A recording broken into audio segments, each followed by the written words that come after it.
విజయవాడలో సంచలనం రేపిన సాయి కృష్ణ మిస్సింగ్ కేసులో ఇవాళ విజయవాడ కోర్టు కీలక ఆదేశాలు ఇవ్వనుంది. తన కుమారుడు అదృశ్యమైన కేసుకు సంబంధించి Krishnalanka police station CCTV footage, call data తదితర ఆధారాలను భద్రపరిచేలా ఆదేశాలు ఇవ్వాలని సాయి కృష్ణ తల్లి విజయలక్ష్మి కోర్టును ఆశ్రయించారు. అలాగే సిఐ నాగరాజు తన ఫోన్ తీసుకుని కాల్ చేశారని, ఆయా వివరాలు భద్రపరచాలని పిటిషన్లో తెలిపారు. సాయి కృష్ణను పోలీస్ స్టేషన్కు తీసుకొచ్చి చిత్రహింసలకు గురి చేశారని, వాస్తవాలు వెలుగులోకి రావాలంటే సీసీటీవీ ఫుటేజ్, కాల్ రికార్డులు వంటి కీలక ఆధారాలు వెంటనే సంరక్షించాలని విజ్ఞప్తి చేశారు. ఈ పిటిషన్ పైన విజయవాడ 2వ ఏజీఎం కోర్టు ఆదేశాలు వెలువరించనుంది. మరోవైపు గాది సాయి కృష్ణ మిస్సింగ్ వ్యవహారంలో రాజమండ్రి ఎస్పీ నరసింహ కిషోర్ను విచారణ అధికారిగా నియమించారు. కృష్ణలంక పోలీస్ స్టేషన్లో లాకప్ డెత్ ఆరోపణలు వెలువెత్తుతున్న నేపథ్యంలో ఈ కేసు దర్యాప్తును ఐపీఎస్ అధికారికి అప్పగించారు.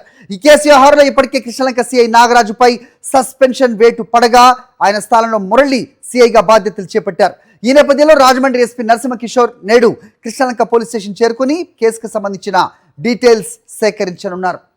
రైట్, ఇవాళ జరగబోతున్న విచారణ అలాగే టోటల్గా ఎపిసోడ్ పై మరిన్ని అప్డేట్స్ మా కరెస్పాండెంట్ సురేంద్ర అడిగి తెలుసుకుందాం. సురేంద్ర, చెప్పండి. సో సాయి కృష్ణ తల్లి విజయలక్ష్మి కోర్టును ఆశ్రయించారు.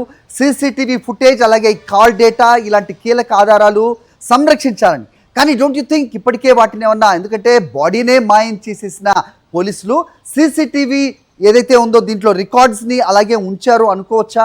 నిజంగా కోర్టు ఆదేశాల మేరకు ఏ మేరకు పోలీసులు దీన్ని అధ్యయనం చేసే అవకాశం ఉంది? ఎలా చూడాలి? కోర్టును తప్పుదేవ పట్టించడానికి ప్రయత్నిస్తున్న పోలీసుల వ్యవహార శైలి గురించి చెప్పండి.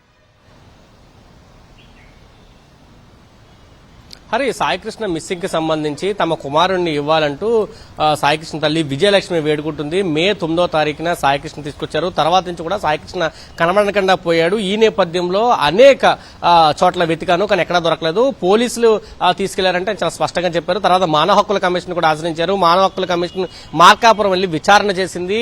కృష్ణలంక పోలీసులే సాయికృష్ణ తీసుకొచ్చారంటూ నిర్ధారించిన పరిస్థితి. ఈ నేపథ్యంలో పోలీసులు కూడా మానవ హక్కుల కమిషన్ అడిగితే మేము తీసుకురాలేదు, మేము అసలు ఎక్కడున్నాడో కూడా మాకు తెలియదంటూ పోలీసు సమాధానం చెప్పిన పరిస్థితి. ఈ నేపథ్యంలో కోర్టులో కేసు వేశారు. విజయవాడ కోర్టులో 2వ ఏజీఎం కోర్టులో ప్రస్తుతం నిన్న విచారణ జరిగింది. దీనికి సంబంధించి ఏదైతే ఆ స్టేషన్ సంబంధించి సీసీ ఫుటేజ్ ఉందో దాదాపు నెల రోజులు సీసీ ఫుటేజ్, అంటే మే 9వ తారీఖు నుంచి పిటిషన్ ఏజెంట్ రోజు వరకు కూడా సీసీ ఫుటేజ్ ఉండాలి. దాంతో పాటు call data, CA Nagaraju call డేటాతో పాటు విజయలక్ష్మి ఫోన్ కూడా పోలీసులు తీసుకున్నారు. ఆ ఫోన్ నుంచి సాయికృష్ణ ఫోన్ చేసి రప్పించారు అని చెప్పి ఆరోపిస్తున్నారు. ఈ నేపథ్యంలో ఆ కాల్ డేటాను కూడా భద్రపరచాలంటే ఒక పిటిషన్ వేశారు. దానికి సంబంధించి నిన్న విచారణ జరిగింది.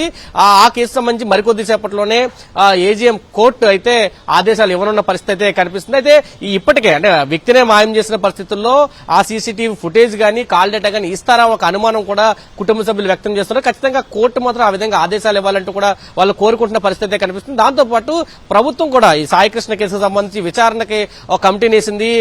తూర్పుగోదావరి జిల్లా ఎస్పీగా ఉన్న నరసింహ కిషోర్ ని విచారణ అధికారిని నియమించారు. మరికొద్ది సేపట్లో ఆయన కృష్ణలంక పోలీస్ స్టేషన్ రాబోతున్నారు.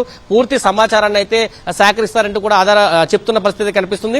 29వ తారీఖున హైకోర్టులో హైబియస్ కార్పస్ పిటిషన్ ఉన్న నేపథ్యంలో విచారణ చాలా వేగవంతంగా చేయాలి, రిపోర్ట్ ఇవ్వాలంటూ కూడా ప్రభుత్వం ఆదేశించినట్లయితే సమాచారం అవుతుంది. దీంట్లో చాలా కీలకంగా నాగరాజు వ్యవహరించారు. నాగరాజుతో పాటు ఆ స్టేషన్ లో పనిచేసే కొంతమంది సిబ్బంది వ్యవహరించారు. జనరల్ గా లాకప్ డెత్ లో కామన్ గా జరుగుతాయి, కానీ జరిగిన తర్వాత తప్పు అయిపోయిందంటూ ఫ్యామిలీస్ కి బాడీస్ ఇవ్వడం ఇప్పటి వరకు లాకప్ డెత్ లో కనిపించింది. కానీ దేశవ్యాప్తంగానే ఒక వ్యక్తి లాకప్ డెత్ లో చనిపోతే ఆయన బాడీని కూడా ఇవ్వలేదు, చివరికి బూడిద కూడా లేకుండా చేశారంటూ కుటుంబ సభ్యులు ఆరోపిస్తున్నారు. దీని మీద ఎవరైతే బాధ్యులు ఉన్నారో వాళ్ళ మీద ఖచ్చితంగా చర్యలు తీసుకొని తీరాలంటూ కుటుంబ సభ్యులు చెప్తున్నారు. అదే మాకు చేసే న్యాయం అంటూ కూడా చెప్తున్న పరిస్థితి కనిపిస్తుంది. ప్రస్తుతం మరికొద్ది సేపట్లోనే కృష్ణలంక పోలీస్ స్టేషన్ కి అయితే నరసింహ కిషోర్ ఐపీఎస్ అధికారి ఆయన రాబోతున్నారు. వచ్చిన తర్వాత విచారణ ప్రారంభం కాబోతుందని తెలుస్తుంది. దీనికి సంబంధించి కొంత ఆ టాపిక్ గా నడుస్తుంది. ఎందుకంటే ప్రభుత్వం నెల రోజుల పాటు ఇది పెద్ద చర్చ అయింది. దేశవ్యాప్తంగా ఒక చర్చకి దారి తీసిన తర్వాత కంటి తుడుపు చర్యగా ప్రభుత్వం వ్యవహరించింది. కేవలం నాగరాజుని సస్పెండ్ చేశారు తప్ప దీనికి సంబంధించి నిర్దిష్టమైన చర్యలు తీసుకోలేదంటే కూడా కొంత ఆరోపణలు అయితే బయట నుంచి వినిపిస్తున్న పరిస్థితి మనకు కనిపిస్తుందని చెప్పాలి. హరి, ఓకే సురేంద్ర. మరిన్ని అప్డేట్స్ కోసం ఛానల్ ను సబ్స్క్రైబ్ చేయండి. నోటిఫికేషన్స్ కోసం బెల్ ఐకాన్ పై క్లిక్ చేయండి.